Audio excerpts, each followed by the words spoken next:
আমাদের লজ্জা কমার ব্যাপারে সবচেয়ে কারণ হলো এই জায়গায়। বাবা তার সন্তানকে নিয়ে একসাথে মোবাইল দেখায় যে দেখো আমি মোবাইল চাই, সন্তানরা দেখতেছে। এমন কিছু দৃশ্য চলে আসে যেগুলো সন্তান লজ্জা পায়, বাবা লজ্জা পায়। এটা কামনা হতে পারে না কখনো। আর লজ্জা যখন একবার আপনার থেকে উঠে যাবে, তখন আপনার সংসার থেকে আল্লাহর রহমতও চলে যাবে। একটা সময় সন্তানরা বাবা মার সামনে স্ত্রীর সাথে কথা বলতে লজ্জাবোধ মনে করত।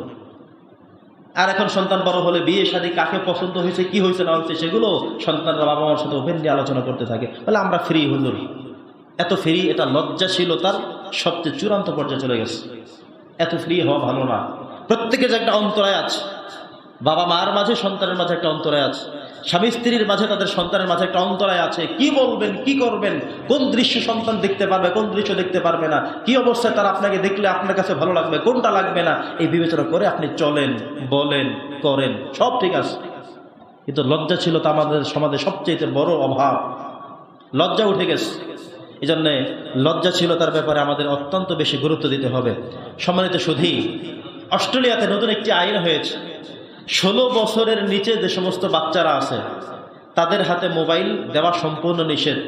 এমনকি 10টা ডিভাইস তাদের থেকে, 10টা অ্যাপস সেখান থেকে উঠে নেওয়া হয়েছে। তারা ফেসবুক দেখতে পারবে না, টুইটার দেখতে পারবে না, হোয়াটসঅ্যাপ দেখতে পারবে না, টিকটক দেখতে পারবে না, ইনস্টাগ্রাম দেখতে পারবে না। অনেকগুলো অ্যাপ তাদের থেকে মুছে দেওয়া হয়েছে। এই বয়সের নিচে কেউ দেখতেই পারবে না, ঢুকতেই পারবে না। আমাদের বাংলাদেশে এমন কিছু আছে, কিন্তু কার্যকারিতা নাই। ওরা বুঝতে শুরু করেছে, আগে অন্যায় শুরু করছে ওরা, আবার এখন তারা বুঝতে শুরু করছে সবার আগেও তারা। এই বাচ্চাদের হাতে ডিভাইসগুলো দিয়ে, ছোট বাচ্চা, আর 3 মাসের বাচ্চা মোবাইলে কার্টুন না দেখালে দুধ খায় না। ও কি মায়ের পেট থেকে নিয়ে দৃশ্য নিয়ে আসছে নাকি? আপনি আমি যখন ছোট ছিলাম তখন কি মোবাইল ছিল নাকি? তখন আমরা দুধ খাইতাম কেমনে? তখন আমরা ভাত খাইতাম কেমনে? তো সেই সময় চলছেন কিভাবে? এখন আপনি বলেন যে হুজুর বইলেন না, মোবাইল হাতে না দিলে খাওয়ানো যায় না। তা আপনি খাইছেন কেমনে ভাই? আপনার স্ত্রী খাইছে কেমনে জিজ্ঞাসা করেন দেখেন তো। সেই সময় কি মোবাইল ছিল, এমন কি টেলিভিশন ছিল, কি দেখতেন আপনারা? না। তো সন্তানগুলো কেমন নষ্ট করলেন কেন? আমি বাড়িতে গেলে সন্তানের থেকে অনেক দূরে মোবাইল রেখে, ধরতেই পারবে না মোবাইল। নিষিদ্ধ কাজের মধ্যে এটা একটা। আমার ফোন আসলে ধরবে না।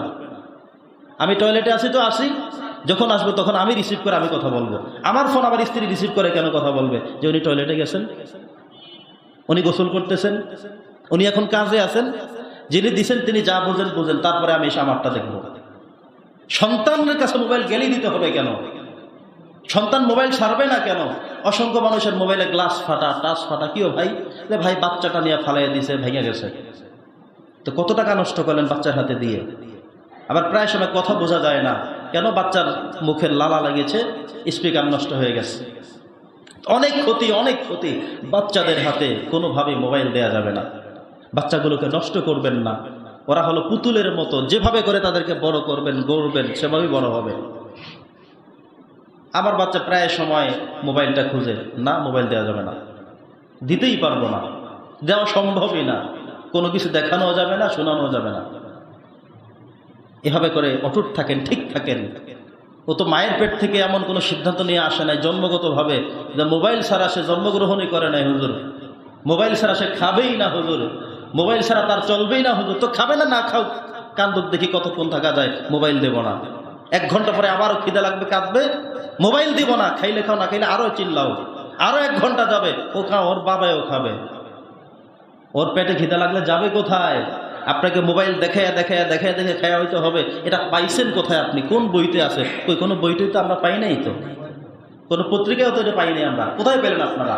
এখান থেকে নিজেদেরকে ঠিক করেন, এখান থেকে সমাজটাকে নিয়ন্ত্রণ করেন। আমাদের সন্তানগুলো বেশি নষ্ট হচ্ছে ডিভাইস দিয়ে। এখনো আমাদের মুরব্বীরা অনেকে টাচ মোবাইল চালাবে ভয় পায় যে কেমন করলে আবার কেমন হয়ে যায়, কোথায় ধরলে আবার কোথায় চলে যায়। আর একটু একটু বাচ্চা, 3 মাসের বাচ্চা, আরে বাবা রে বাবা, কি থেকে কি নিয়ে আসে আপনি হিসাবও পাইবেন না। এটা আনলো কেমনে, পাইলো কই, এটা আমার মোবাইল থেকে আসছে কিভাবে? ও তো ঠিকই নিয়ে আসছে এগুলো। আপনার মোবাইলটা নিয়ে এসে এমন কিছু দেখে আপনি চিন্তার বাহিরে চলে যাবেন। আরে বাবা, ও দিয়ে আমার থেকে আরো ট্যালেন্ট। আপনি তাকে নষ্ট করতেছেন, আর আপনি জ্ঞানী মনে করছেন তাকে, আপনি বোকার স্বর্গে বাস করছেন।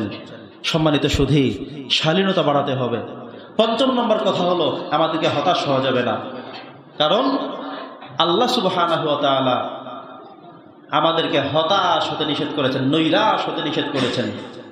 যখনই নবী করিম সাল্লাল্লাহু আলাইহি ওয়াসাল্লাম আবু বকর রাদিয়াল্লাহুকে নিয়ে যখন মক্কা ছেড়ে মদিনা হিজরত করছেন, পথের মধ্যে গারে হেরায় প্রবেশ করলেন।